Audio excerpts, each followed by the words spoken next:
सांग माने खरा दिन आसिले आम ओडिया मानक कौन खाइबा को इच्छा हुए कुह कुह पखाल खाइबा को इच्छा हुए ना मु जानी आम ओडिया माने 12 मास पखाल देले मध्य खाइबे किंतु खरा दिन पखाल खाइबार मजा अलगा सेथिलागी मु आज पखाल करिछि। पखाल सहित साग भजा तो निहाती दरकार ना। हजबैंड को कहली मार्केट रू मो साग आनी दियो। हजबैंड साग आनी देइथिले से पुणी खोसड़ा साग ताकू धोई धाई छोट छोट करी काटी देइथिली। कड़ाई रे सोरिष कंचा लंका पियाज रसुण को भल भाव भाजिकी से साग पकई अल्प टिके लुण पकईरी भाजी देइथिली। 2 मिनिट रे साग भजा रेडी हो जाइथिला।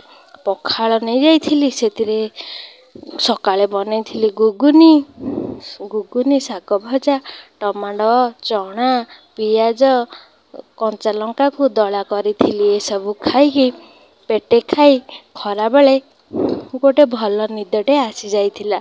सांग माने आपण मध्य एमती बनेकी खाउचंती ना खरा दिने? जदि खाउचंती निश्चय कमेंट करिकी जनातु।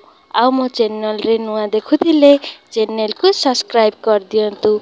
वीडियोटी भल लागुथिले लाइक कर दियंतु। आउ कमेंट करी कहंतु वीडियोटी केमती लागिला। रहुची जय जगन्नाथ।